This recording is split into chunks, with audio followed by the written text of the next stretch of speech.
बोलिए श्री राधेश्वर भगवान की जय।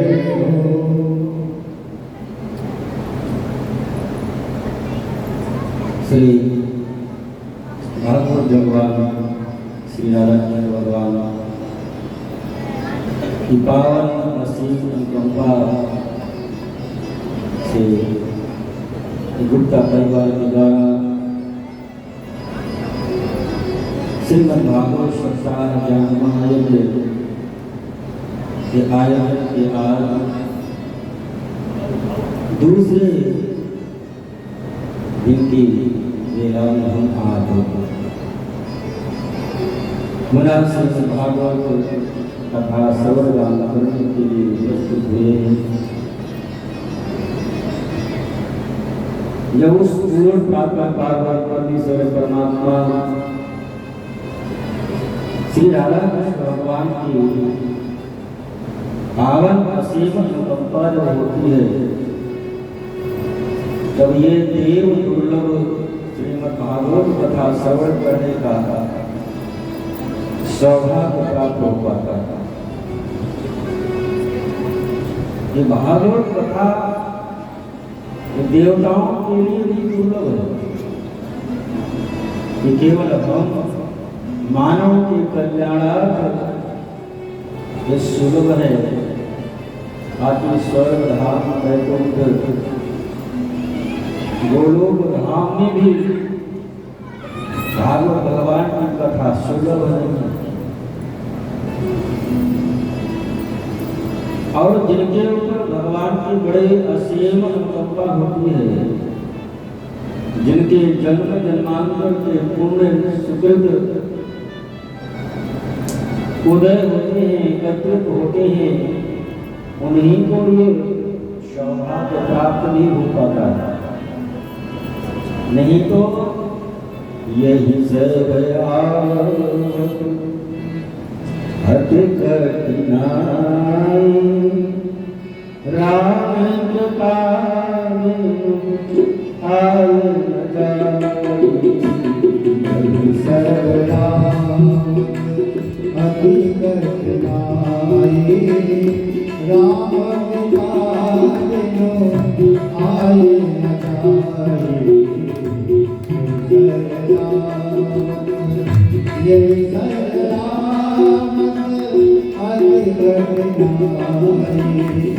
ये सलामत अति कठिनाई राम आए न जाए। राम आए न जाए। यही सलामत अति कठिनाई राम आए न जाए। जिनके ऊपर भगवान की बड़ी असीम अनुकंपा होती है, भगवान की बड़ी कृपा होती है,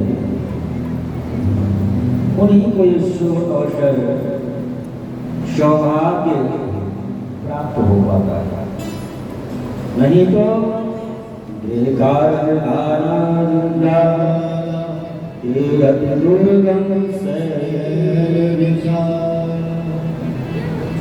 श्री सूत जी महाराज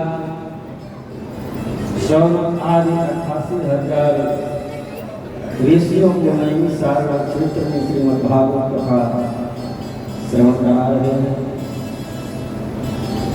शनक कुमार नारद जी को श्रीमद् भागवत की कथा श्रवण करा रहे हैं। श्री सूत जी महाराज 16 ऋषियों से कहते हैं कि ये श्रीमद् भागवत कोई साधारण ग्रंथ नहीं है, ये कोई साधारण पोथी नहीं है। इदं भागवतं नाम पुराणं ब्रह्म संहितं उत्तम श्लोक चरितं चकार भगवान ऋषि। ये श्रीमद् भागवत जो ग्रंथ है पुराण ब्रह्म संहितं, ब्रह्म संहितं का तात्पर्य ये वेद पुराण जो शास्त्र है सबका निचोड़, सबका रस है। और ये श्रीमद् भागवत की रचना स्वयं पूर्ण प्राप्त परम परमेश्वर परमात्मा भगवान नारायण के द्वारा हुई। पहले चतुश्लोकी भागवत का 4 ही श्लोक थे श्रीमद् भागवत के। भगवान नारायण ये चतुश्लोकी भागवत सर्वप्रथम ब्रह्मा जी को प्रदान किए और ब्रह्मा जी अपने परम प्रिय पुत्र नारद जी को प्रदान किया और नारद जी के द्वारा ये चतुश्लोकी भागवत वेद व्यास जी को प्रदान किया गया और श्री वेद व्यास जी महाराज ये 4 श्लोकों की व्याख्या विस्तार करके 18,000 श्लोकों में इसकी रचना। श्री सूत श्री सर्वकाल ऋषियों ने कहा कि ये व्यास जी का जन्म कैसे हुआ और श्री सुखदेव जी महाराज कौन थे। और श्री सुखदेव जी महाराज राजा परीक्षित को कथा श्रवण कराए और राजा परीक्षित का जन्म कर्म आप हमको बताने की कृपा। श्री सूत जी महाराज वर्णन करते हैं कि भगवान नारायण के नाभि से ब्रह्मा जी की उत्पत्ति हुई। ब्रह्मा जी के पुत्र हुए श्री वशिष्ठ जी महाराज। ब्रह्मा जी के पुत्र श्री वशिष्ठ जी महाराज हुए। वशिष्ठ जी के पुत्र हुए शक्ति और शक्ति के पुत्र हुए पराशर और पराशर सरस्वती जी के द्वारा श्री व्यास जी महाराज का जन्म होता है। व्यास जी जन्म लेने के कुछ दिन के बाद ही सरस्वती नदी के किनारे आ गए भगवान भगवत आराधना करने के लिए। सरस्वती नदी के किनारे जब व्यास जी बैठे भगवान का चिंतन करने के लिए तो व्यास जी को संपूर्ण संसार दिखाई पड़ने लगा कि आने वाला समय कलयुग होगा। कलयुग के मानवों की आयु अल्प होगी, उनका उद्धार कैसे होगा। क्योंकि जो संत ऋषि महर्षि अपने यहाँ के हुए वो अपने में कभी नहीं सोचे, पर संसार मानव के लिए ही उनके कल्याणार्थी वो काल के उनका जीवन संसारिक कल्याण करने में ही लगा। क्या जो मन में विचार करने लगे कि करें क्या, तो पहले एक वेद था ऋग्वेद। उसे ऋग्वेद से 4 वेदों का निरूपण श्री व्यास महाराज ने किया। ऋग्वेद, यजुर्वेद, सामवेद और अथर्ववेद। देवी मन को शांति न मिलेगी तो महाभारत जैसे पुराण की रचना से व्यास जी ने की भी वजह शांति न हुई। एक करके 17 पुराणों की रचना कर डाला। तभी भी मन में ऐसा लग रहा है व्यास जी के कि अभी कुछ अधूरा है। अभी भी इतने से भी शायद मानव का कल्याण न हो पाएगा। मन में अभी चिंता बनी हुई है। जो ऋषि महर्षि हुआ करते थे, संत आपके आगे हुआ करते थे, वो जीव का कल्याण कैसे हो, मानव का उद्धार कैसे हो, जीव परमात्मा तक कैसे पहुंचे, इसी पर चिंतन किया करते थे। एक दिन श्री नारद जी महाराज का आगमन हुआ और नारद के चरणों में प्रणाम करते हैं श्री व्यास जी। और व्यास से पूछते हैं नारद जी, पराशर महाभाग, पराशर महाभाग, भवता तच्चिदात्मा परम पश्चात शरीरे आत्मा मनस एवं क्या, आपका मन, आपका शरीर, आपका आत्मा तो ठीक तो है, आपके चेहरे पर उदासी हजारों वर्ष से वेट करके कठिन तपस्या कर रहे हैं, 4 वेदों की रचना कर डाली, महाभारत जैसे विशाल ग्रंथ की रचना कर डाली, 17 पुराणों की रचना कर डाली। व्यास जी महाराज कहते हैं फिर भी अभी हमको ये लगता है कि कुछ अधूरा रह गया है। नारद ने कहा कि आपने पुराणों की रचना तो की, लेकिन भागवत की रचना नहीं।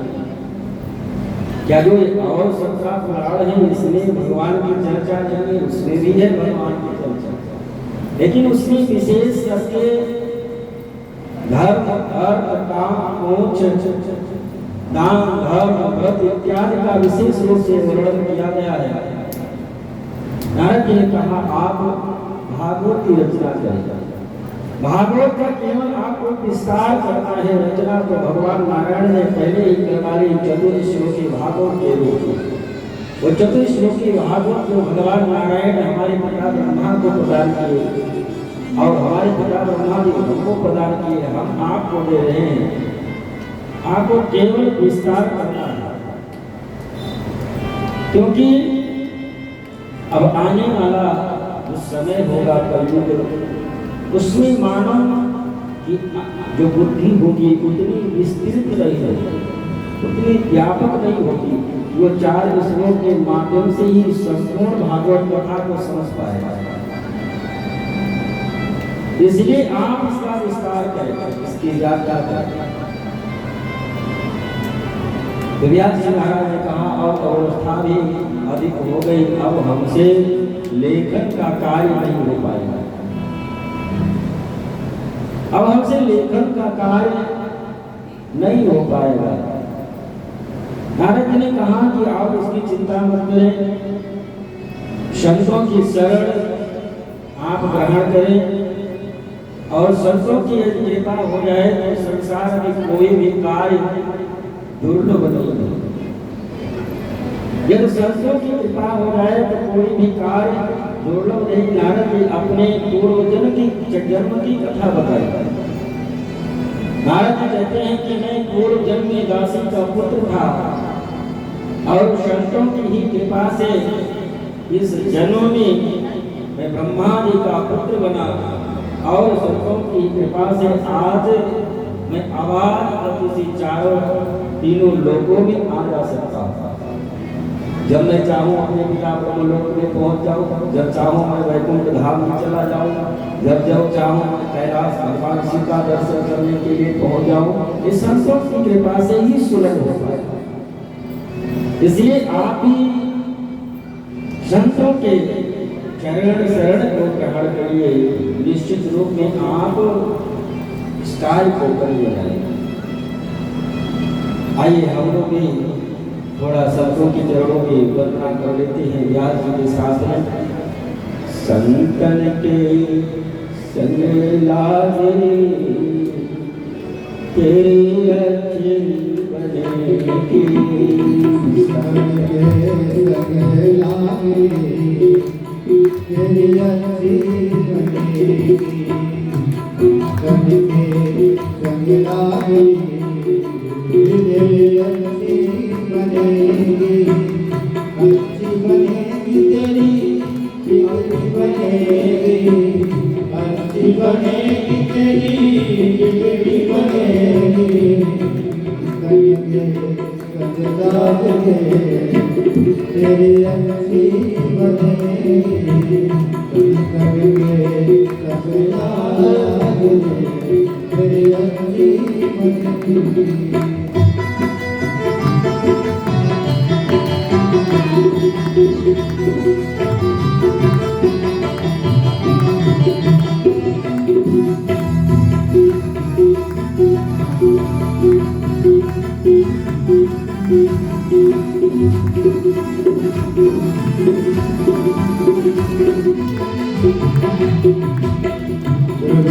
बज गई रहना की बज गई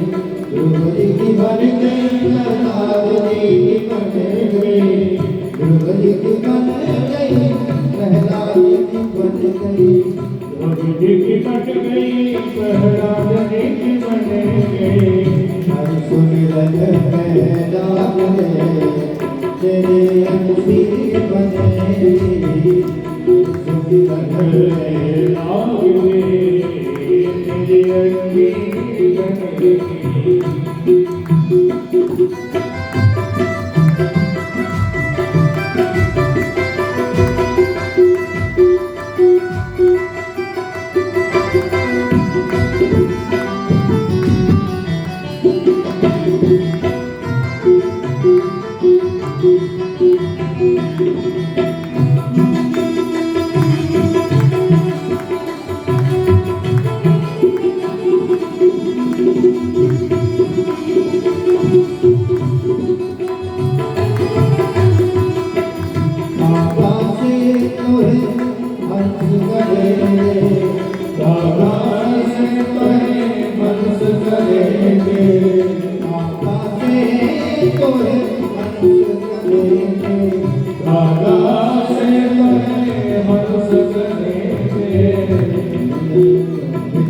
अंशी बनेंगे।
संतों के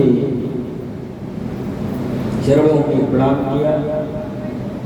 चतुश्लोकी भागवत नारद जी के द्वारा जो प्राप्त हुआ था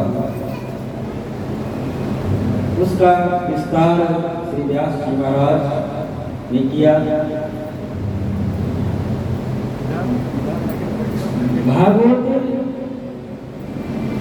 की रचना श्री व्यास जी महाराज के द्वारा हुई,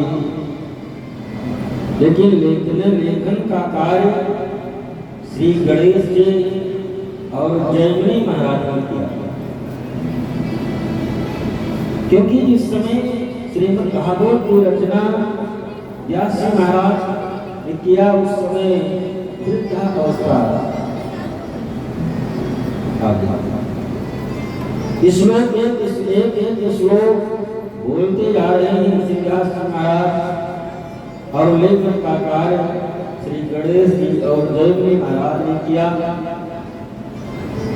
ये परमहंसों की संहिता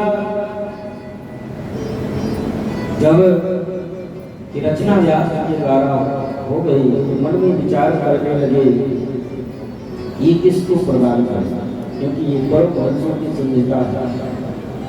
वैसे शिष्य परिशिष्य तो सैकड़ों की संख्या में है, लेकिन परमहंसों की संहिता तो उसी को दी जा सकते हैं जो काम क्रोध मद लोभ सब पर जो विजय प्राप्त कर चुका है, ऐसा तो कोई दिखाई नहीं पड़ता। लेकिन फिर मन में जब विचार आया कि जो हमारा पुत्र जो जन्म लेते ही जंगल में चला गया था, याम प्रवजंत मन पेगमवेत कृत्यम द्वैपायनो निराकारया दुहाव। जो जन्म लेते ही जंगल में चला गया,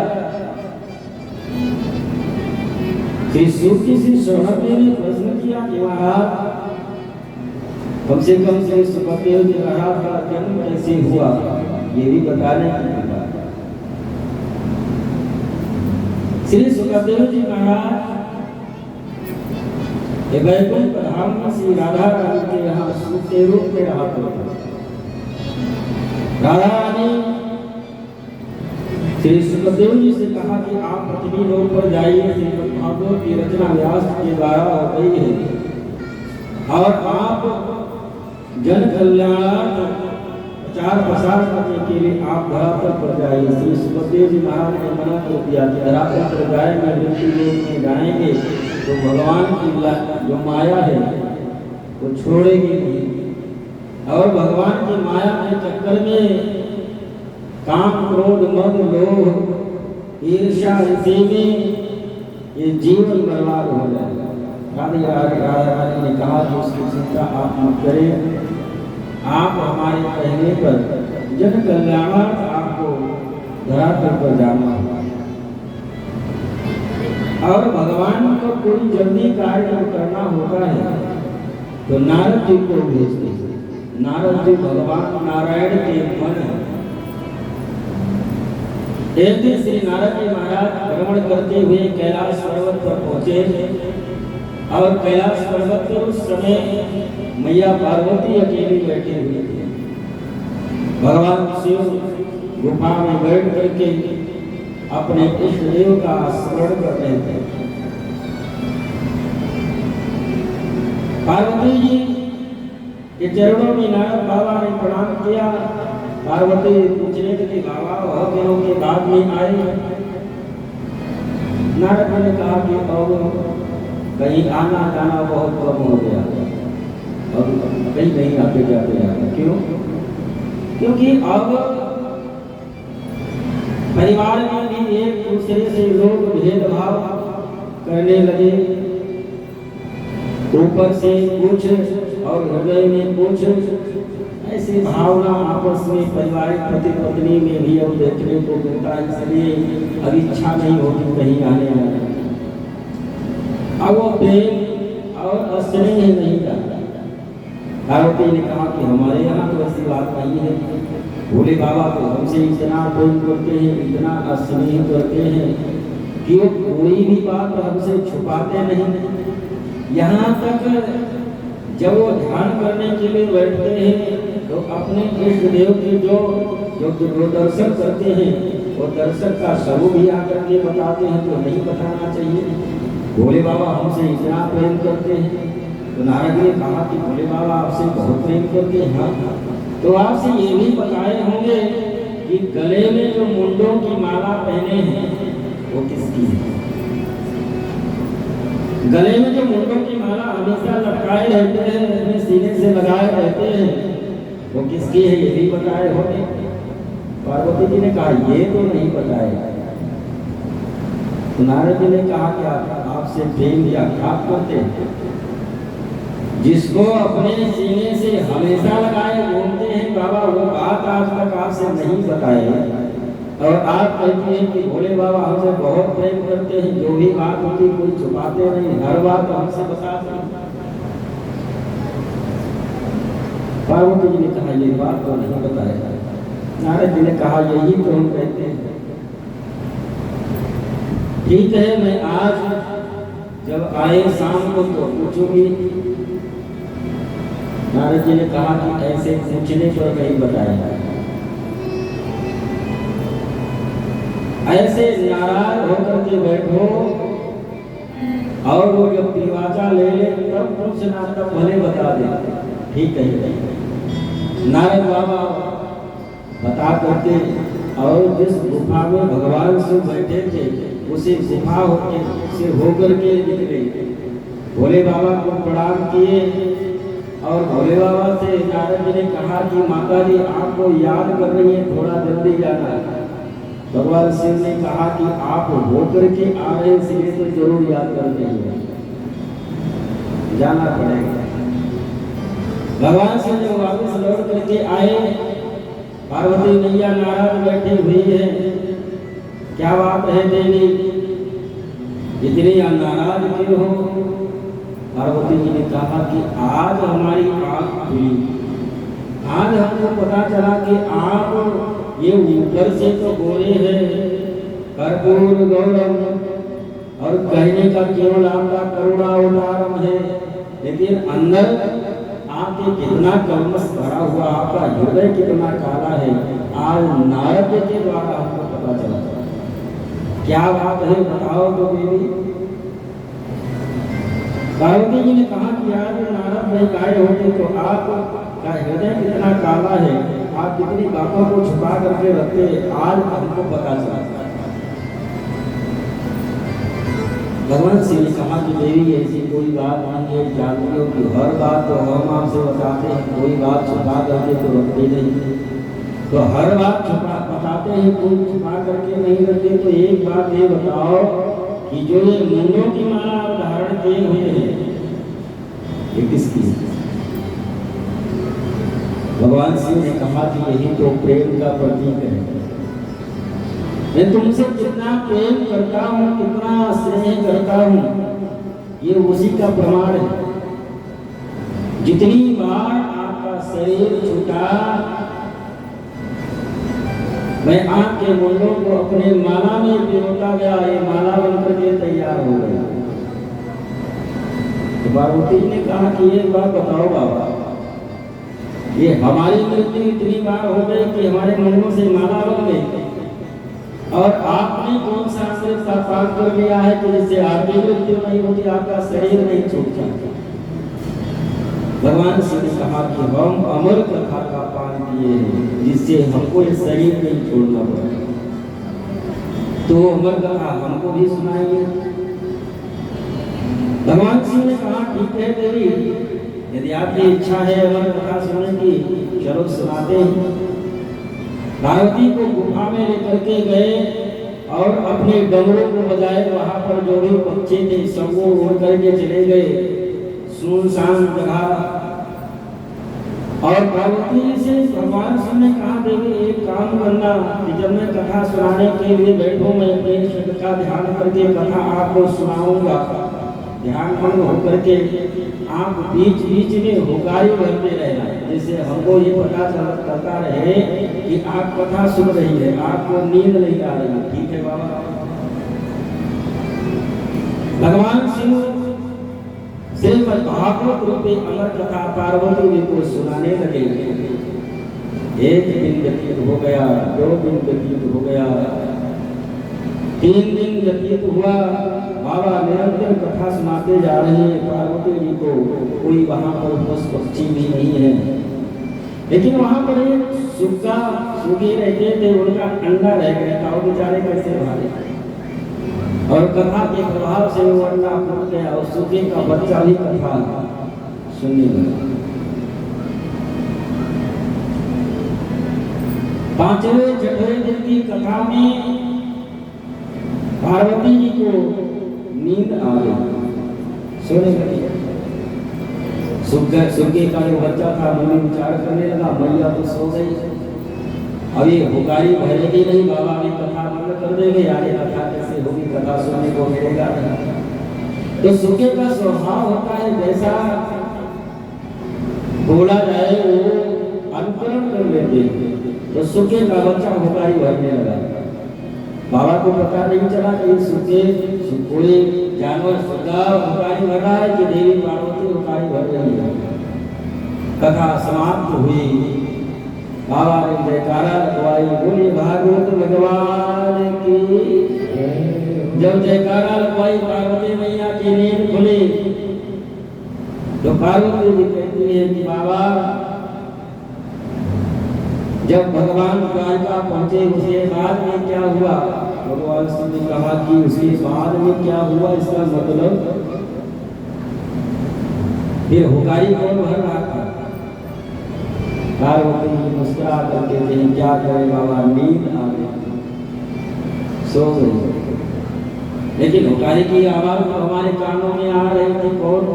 इसका मतलब किसी ने हमारे कथा की चोरी की है, हम उसको जीवित नहीं छोड़ेंगे। बाबा अपने त्रिशूल को उठाए और सुगा का बच्चा भगा वहां से। बाबा कैलाश पर्वत से पीछा किए, सुगा का बच्चा भागते व्यास जी का जहाँ पर आश्रम था वहाँ पर पहुँचा कर लिया। उनकी पत्नी बेटिका आंगन में बैठी हुई थी और जम्हाई ले रही थी। मुख के द्वार से श्री सुखदेव जी महाराज गर्भ में प्रविष्ट हुए। भगवान से कैलाश पर्वत से दौड़ते जब पहुंचे व्यास की कुटिया पर, व्यास महाराज ने प्रणाम किया। बाबा आज उतरे क्रोध, लेकिन कारण क्या है? भगवान शिव ने कहा कि हमारी अमर कथा का चोरी करने वाला आपकी गुफा में आके आश्रम में आया है, हम उसको जीवित नहीं छोड़ेंगे। व्यास जी ने कहा जो अमर कथा का पान कर लिया है तो आप मार पाएंगे? भगवान शिव ने कहा तो हम भूल ही गए। वही थी सुखदेव जी महाराज व्यास जी की पत्नी बेटिका के गर्भ में 12 वर्ष तक रहे।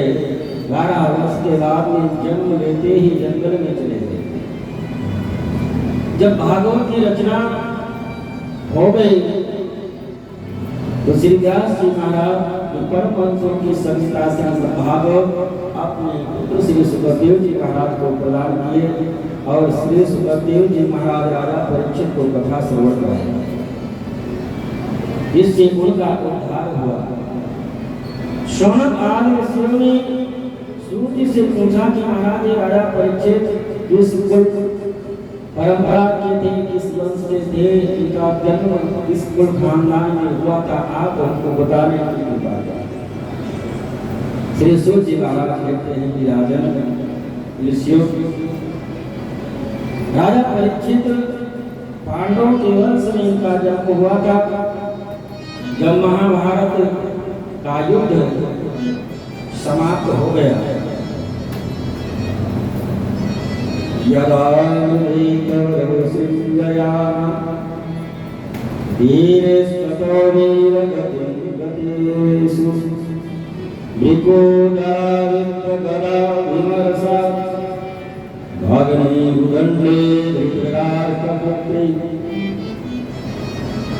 महाभारत के युद्ध में धृतराष्ट्र का जो पुत्र था दुर्योधन, भीम के गदा के प्रहार से उसका जंघा कमर टूट गया था और युद्ध स्थल में पड़ा हुआ था।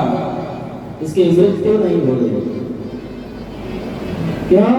क्योंकि इसको ऐसा वचन दिया गया था कि तुम्हारी मृत्यु अति हर्ष और अति शोक जब होगा तुमको तभी तुम्हारी मृत्यु होगी। दोनों एक साथ में, हर्ष और शोक, अति हर्ष अति शोक दोनों एक साथ,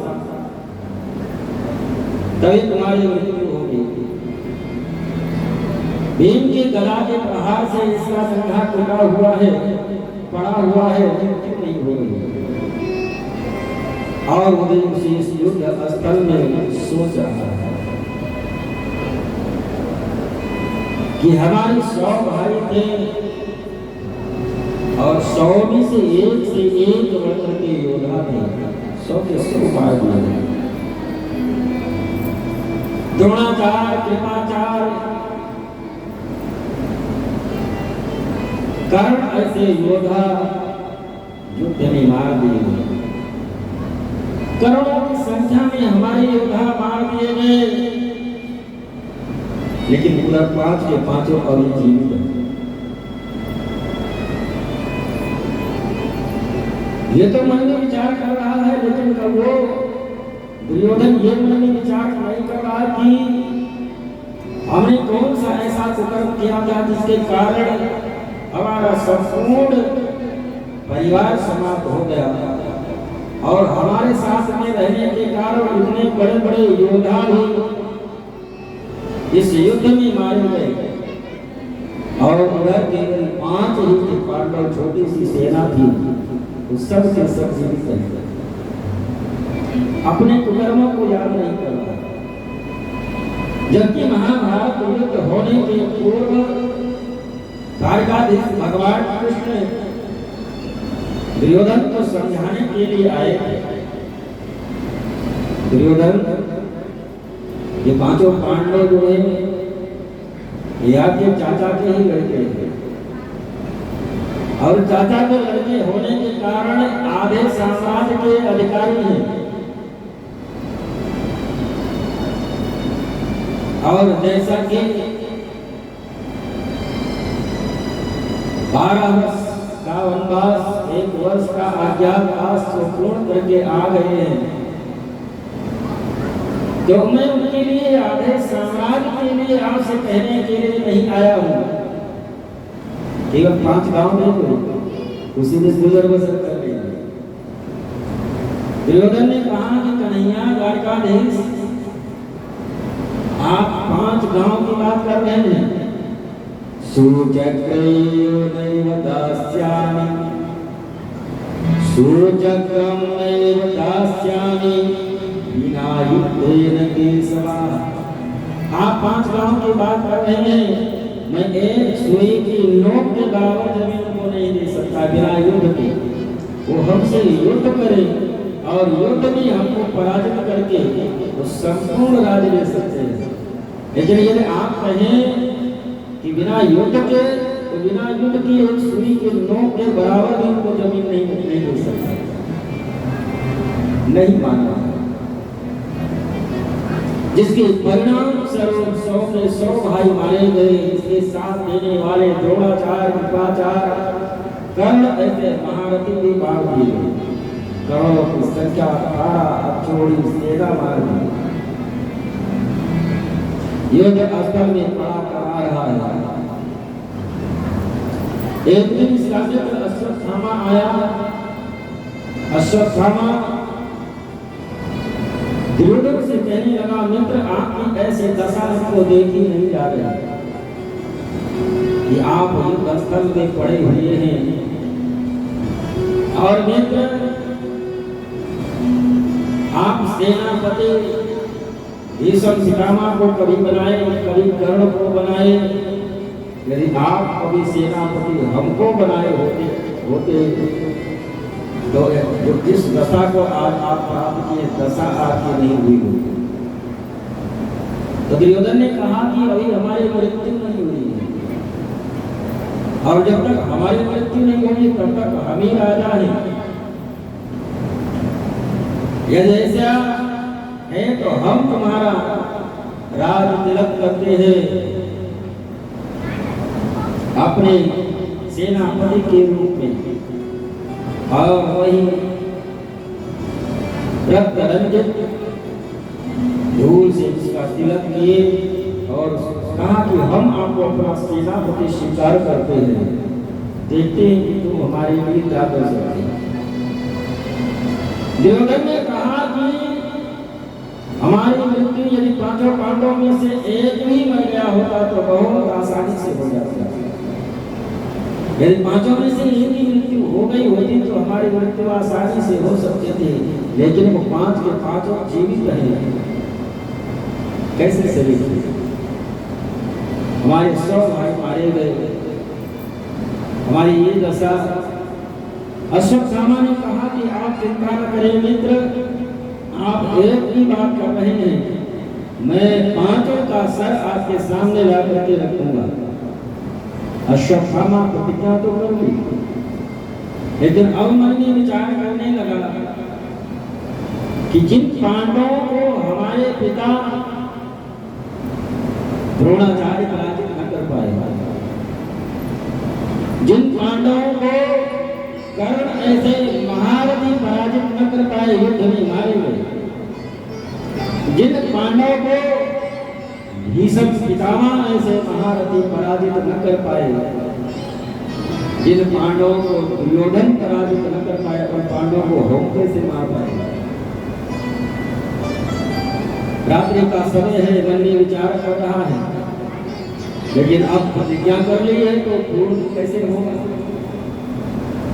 रात्रि का समय था, उसने देखा कि रात्रि के समय उल्लू अन्य पक्षियों के बच्चों को मार रहा है।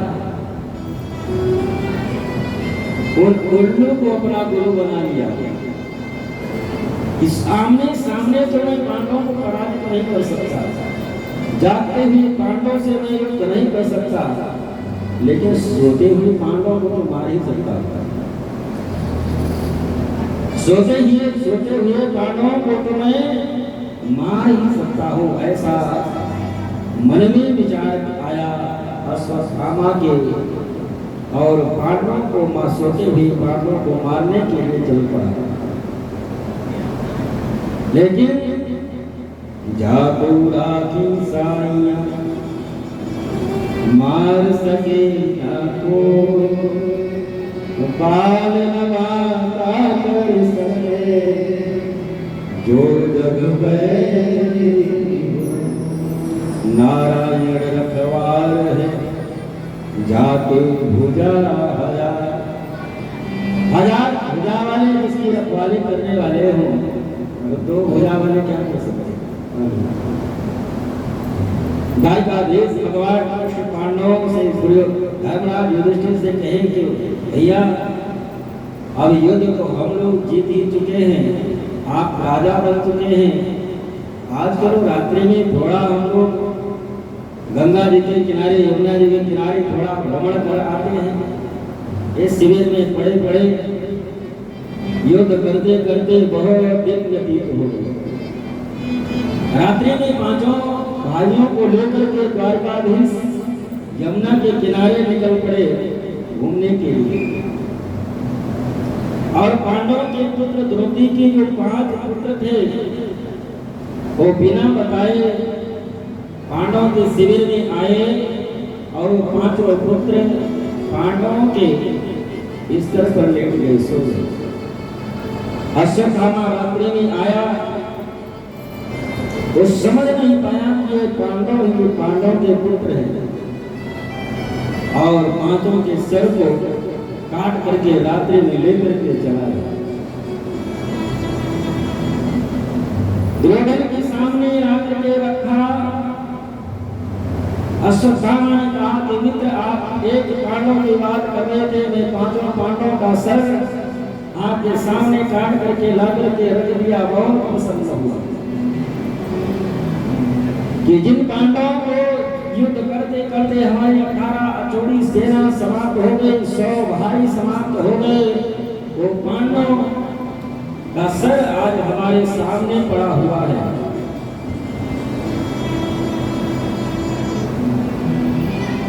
और तब तक थोड़ा सा उजाला भी हो रहा था, सुबह हो चुकी थी। दुर्योधन ने जब थोड़ा उजाला हो गया, ध्यान से देखा कि पांडव तो है नहीं, ये तो पांडव के पुत्रों का सर काट रहा था। दुर्योधन बहुत दुखी हुआ। दुर्योधन कहने लगा, अश्वत्थामा तुमने ये क्या किया?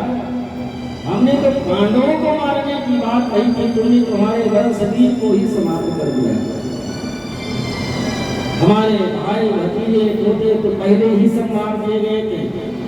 ये पांडवों के 5 पुत्र थे, इनके द्वारा आगे हमारा वंश चलता। अब हमारे पुत्रों को, हम लोगों को कोई पिंडदान तर्पण करने वाला भी नहीं बचा। तुमने तो हमारे वंशबीज को ही समाप्त कर दिया और इसी दुख के कारण दुर्योधन अपने शरीर को छोड़ देता है। अश्वत्थामा मुनि विचार करने लगा, अब क्या करें?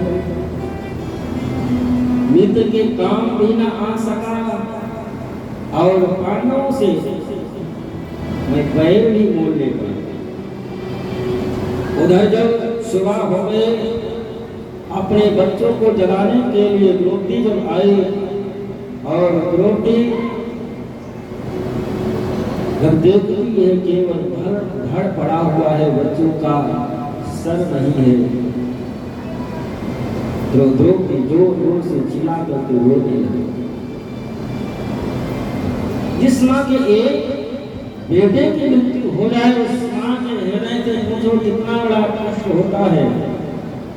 और जिस माँ के 5 बच्चों के सर को कोई काट करके ले गया हो, केवल धड़ पड़ा हो सामने, उस माँ के हृदय पर क्या बीती होगी, कितना कष्ट हुआ होगा, वो तो माँ रोती ही बता सकती। द्रौपदी चिल्ला करके रो रही है। इधर द्वारकाधीश भगवान कृष्ण पांडवों के साथ आ गए, देखे कि द्रौपदी चिल्ला करके रो रही है। समीप में पहुंचे तो देखते क्या है, केवल बच्चों का धड़ पड़ा हुआ है, किसी के बच्चे का सर नहीं है। अर्जुन समझ गए कि ऐसा कृत्य केवल अश्वत्थामा ही कर सकता है और कोई दूसरा नहीं कर सकता। अर्जुन द्रौपदी को समझाने लगे, देवी आप चिंता मत करें, जिसने भी ऐसा कृत्य किया है मैं आपके सामने पकड़ करके लेकर के आऊंगा और जैसा आप चाहे उसको आप दंड देना, मैं इसको जीवित नहीं छोड़ूंगा। द्वारकाधीश भगवान कृष्ण को साथ में लिए अर्जुन और रथ पर सवार होकर के अश्वत्थामा को ढूंढने के लिए निकल पड़े। ये चारों तरफ बात फैल गए थे। अश्वत्थामा जब अपने तरफ द्वारकाधीश भगवान कृष्ण अर्जुन को आते हुए देखा तो अपने प्राणों की रक्षा करने के लिए ब्रह्मास्त्र अर्जुन को छोड़ दिया।